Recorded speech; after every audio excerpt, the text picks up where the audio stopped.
In this video, I'm gonna tell you why I didn't get this watch in the blue or the purple colors like everyone else. I'll be comparing it to its competitors like the Christopher Ward 12, and at the end, I'm gonna tell you why this game changer of a watch is pretty much perfect for me. So I went to my first watch event a couple weeks ago, World Time UK, and a full video on that is coming. It was an amazing experience and I cannot wait to share it with you guys. There, I got to meet the Venezianico team and request that a watch get sent to me for review. They gracefully sent it to me about a month before pre-orders are meant to ship. So I want to take a moment to thank you guys for helping me to convince them to let me get this watch early. This is a huge step for me and for this channel. Now, comparing it to the Christopher Ward 12, this watch is around 500 to £1,000 cheaper, depending on the model. And for pretty much every single feature when it comes to specs, the Christopher Ward is a little bit better in every way. It has a titanium case as opposed to a stainless steel case. It has 100 meters of water resistance as opposed to 50. It has a 56-hour power reserve as opposed to 42 hours.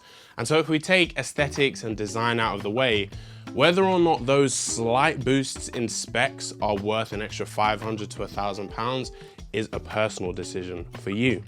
For me, it's not worth it. Now, since I started my watch journey about a year and a half ago, I've been waiting for a watch like this.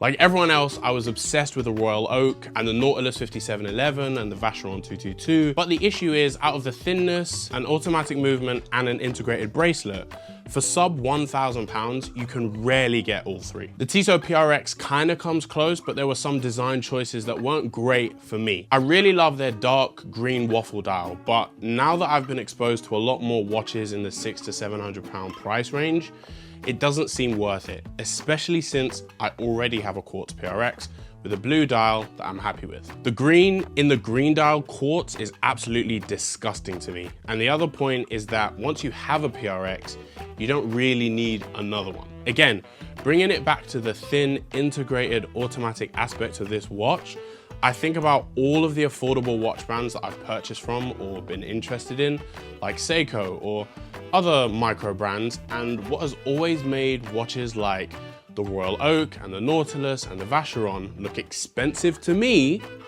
have been how thin they are. When I think about dress watches from Patek, or dress watches from Vacheron, or dress watches from AP, a very clear sign that a watch costs more than like 30 or 40 grand to me has always been how thin it is. And that box has definitely been ticked for me with this. Now, for some honorable mentions of design features I enjoy thoroughly, before I get into the specifics of why this watch is so amazing for me, here they are. One thing I've always liked about the Venezianico brand has been that they designed their watches with no extra sugar. No added sugar or preservatives. I was first drawn to the brand with the Redentore, not really because of the deep black of the dial like many were speaking about, but because of just how plain the dial is in the first place. And even when I look at their other ranges, like their chronographs and divers, even those don't seem to be super busy like many other companies are. Rolex. Again, on that concept of plainness and simplicity, that's the word. Despite my love of the Redentore as a concept and as a visual piece of art to be stored in a beautiful glass case, I have to admit that a lack of hour markers makes it somewhat impossible to read the time, which is a reason it could never be a daily wearer for me. So bringing it back to this Arsenale watch, I love the lack of numbers, but hour markers still included. I also think it was a wise choice to only show the logo on the dial instead of the logo with the name of the brand underneath. I also like the artwork on the case back, which is another feature quite rare to me for a watch of this caliber. It's like the brand's way of saying, look, we know there's an automatic movement back there. We don't need to shout about it. Next, onto the bracelet. It has this rounded look to it that I didn't know I needed from the Nautilus bracelet. It really does look like the Nautilus bracelet and the Tissot bracelet had a baby. And I'm definitely available for babysitting. This is starting to look like a positivity like sandwich. Good, bad, good. I've just spoken about some honorable mentions, and now I'm about to talk about what I don't like. And we will end with why I think this watch is perfect for me, almost. I think the part I don't like about this range from Venezianico is the colors. Let's start with the blue. Having seen it up close, the blue looks kind of like a turquoise, which for some reason I'm not a fan of. This is not helped by the very simple texture in the background of the dial. I don't hate it, but I don't love it. The purple was my biggest disappointment. Purple is my favorite color, but with purple being a combination of red and blue, I definitely favor purples that are closer to the blue side. And this one was either right in the middle or too close to the red for me. Despite purple being my favorite color, this watch has helped me to realize why I still don't have a purple watch yet. It's because for me, to get one in my favorite color, it needs to be the perfect hue for me.